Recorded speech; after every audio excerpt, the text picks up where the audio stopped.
మానస న్యూస్కి స్వాగతం. తాండూరు ప్రభుత్వ జిల్లా ఆసుపత్రిలో పనిచేస్తున్న సిబ్బందిపై వేధింపులు అరికట్టాలనే డిమాండ్ సందర్భంగా CITU Telangana medical and health union జిల్లా ఉపాధ్యక్షులు కె శ్రీనివాస్ ఆధ్వర్యంలో తాండూరు ప్రభుత్వ జిల్లా ఆసుపత్రిలో పేషెంట్ కేర్ స్వీపర్ నూతన కమిటీ ఎన్నుకోవడం జరిగింది. గౌరవ అధ్యక్షులు సిఐటియు జిల్లా ఉపాధ్యక్షుడు కె శ్రీనివాస్ అధ్యక్షులుగా సంగమ్మ, ఉపాధ్యక్షులు భీమాలమణి, అమరావతి, నవనీత, ఎల్లప్ప, సహాయ కార్యదర్శి సంతు, మాసప్ప, కోశాధికారి ఉమాదేవి, ప్రధాన కార్యదర్శి పద్మ, కమిటీ సభ్యులు జలీలు, రాజు, వినోద, అనంతమ్మ, పద్మమ్మ, లలిత మరికొంతమంది పాల్గొన్నారు.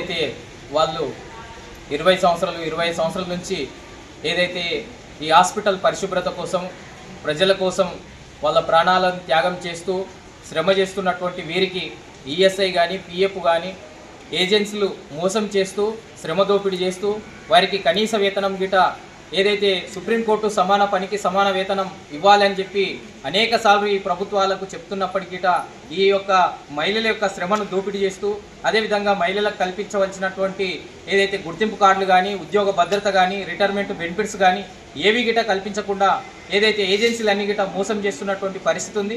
కాబట్టి ఏజెన్సీల మీద చర్య తీసుకొని తప్పకుండా వీళ్ళందరికీ గిట ఏదైతే 3 సంవత్సరాల నుంచి ఈఎస్ఐ, పిఎఫ్ కట్టకుండా ఏదైతే మోసం చేస్తున్నటువంటి పరిస్థితి ఉంది, ఆ డబ్బులన్నీ వెంటనే ఈ యొక్క కార్మికుల అకౌంట్లలో వేయాలంటూ, అదేవిధంగా ఏదైతే స్లీపర్స్కు రావాల్సినటువంటి కనీస వేతనం ఏజెన్సీలు అమలు చేయడం లేదు, 12,600 ఇవ్వాలి, ఎక్కడ గిట ఏజెన్సీలు ఇవ్వకుండా మోసం చేస్తున్నటువంటి పరిస్థితి ఉంది. ఏదైతే తెలంగాణ ప్రభుత్వం గిట ఆలోచించాలి. అనేక హాస్పిటళ్లలో ప్రజల కోసం ఈరోజు లక్షల కోట్ల రూపాయలు ఖర్చు పెడుతున్నామని చెప్తున్నటువంటి పరిస్థితి ఉంది. మళ్ళీ వాళ్ళు పరిశుభ్రత కోసము, ఏదైతే హాస్పిటల్ పరిశుభ్రత కోసము తమ యొక్క శ్రమను చెమట బొట్టుని ఒడిసి ఏదైతే పరిశుభ్రత కోసం కృషి చేస్తున్నటువంటి పరిస్థితి ఉంది. వారికి కనీసం 26,000 రూపాయలు జీతం ఇవ్వకుండా మోసం చేస్తూ 11,000 రూపాయలే ఇస్తున్నటువంటి పరిస్థితి ఉంది. వెంటనే ఇలాంటి ఏజెన్సీల మీద చర్యలు తీసుకోవాలి. అదేవిధంగా వీళ్ళకి కనీస వేతనం 26,000 రూపాయలు ఇవ్వాలంటూ ఉద్యోగ భద్రత కల్పించాలి. ఏజెన్సీల వేధింపులు అరికట్టాలి కార్మికుల మీద. అదేవిధంగా ఈఎస్ఐ కానీ, పిఎఫ్ కానీ ప్రతి నెల ఏదైతే కట్టినట్లు రసీదులు ఇవ్వాలి, లేకపోతే కట్టినమని చెప్తూ ఏదైతే మోసం చేస్తున్నటువంటి పరిస్థితి ఉంది ఏజెన్సీలు. కాబట్టి ఇప్పటికైనా ప్రభుత్వంలో ఉన్నటువంటి జిల్లా కలెక్టర్ కానీ, డిఎంఎన్హెచ్ఓ కానీ, కమిషనర్ కానీ ఇక్కడ జరుగుతున్నటువంటి కార్మికులకు జరుగుతున్నటువంటి అన్యాయాన్ని గుర్తించి వెంటనే పరిష్కారం చేయాలని చెప్తూ సిఐటి ఆధ్వర్యంలో డిమాండ్ చేస్తున్నాం. ఏదైతే Telangana medical and health union ఆధ్వర్యంలో ఈరోజు ఈ యొక్క కార్మికులందరికీ వారి యొక్క కమిటీని ఏర్పాటు చేసుకొని సిఐటిలో జాయిన్ కావడం జరుగుతుంది.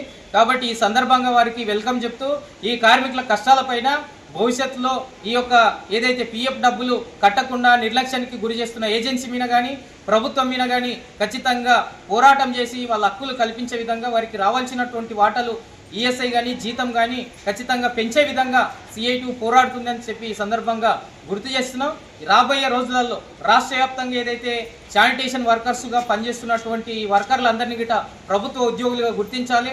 20 సంవత్సరాలుగా పనిచేస్తున్నటువంటి వర్కర్లు గిట ఉన్నారు. కాబట్టి వాళ్ళకి ఎలాంటి భద్రత లేదు, ఒక కాంట్రాక్టు కింద మార్చింది లేదు, కనీసం వాళ్ళని పర్మనెంట్ చేసింది లేదు, వారికి వేతనం పెంచింది లేదు, గొడ్డు చాకిరీ చేసుకుంటున్నటువంటి పరిస్థితి ఉంది. కాబట్టి ఇప్పటికైనా కాంగ్రెస్ ప్రభుత్వం కానీ, కేంద్రంలో ఉన్నటువంటి ప్రభుత్వాలు కానీ వీళ్ళ యొక్క శ్రమను గుర్తించి వీరికి ఏదైతే గౌరవంగా వేతనాలు పెంచాలి, అదేవిధంగా వీళ్ళకు భద్రత కల్పించాలని చెప్తూ సిఐటిగా డిమాండ్ చేస్తున్నాం. ఈ సమస్యలు పరిష్కరించకుండా నిర్లక్ష్యం చేస్తే ఇక్కడ ఉన్నటువంటి సూపరింటెండెంట్ గిట్ట ఆలోచించాలి. ఎందుకోసం అంటే ఏజెన్సీలు మోసం చేస్తే వాళ్ళ మీద తగు చర్యలు తీసుకోవాల్సినటువంటి అధికారులు నిర్లక్ష్యంగా వ్యవహరించడం వల్ల ఈ యొక్క శ్రమ చేస్తున్నటువంటి కార్మికుల యొక్క కడుపులు కొడుతూ ఏజెన్సీలు ఏదైతే లక్షల రూపాయలు కూడబెట్టుకుంటున్నటువంటి పరిస్థితి ఉంది. కాబట్టి వారికి రావాల్సినటువంటి కనీస వేతనాలు ఇవ్వాలి, ఉద్యోగ భద్రత కల్పించాలి, వాళ్ళ గుర్తింపు కార్డులు ఇవ్వాలని చెప్తూ సిఐటిగా డిమాండ్ చేస్తున్నాం. లేకపోతే ఈ సమస్యలన్నీ గిట భవిష్యత్తులో కలెక్టర్ దృష్టికి, కమిషనర్ దృష్టికి, స్థానికంగా ఉన్నటువంటి ఎమ్మెల్యే దృష్టికి తీసుకుపోయి ఈ సమస్యలు పరిష్కారం అయ్యేంత వరకు సిఐటిగా వీళ్ళకి అండగా ఉంటూ పోరాడుతున్నామని చెప్పి ఈ సందర్భంగా కార్మికులందరికీ ప్రత్యేకంగా ధన్యవాదాలు తెలుపుతూ ముగిస్తున్నాం.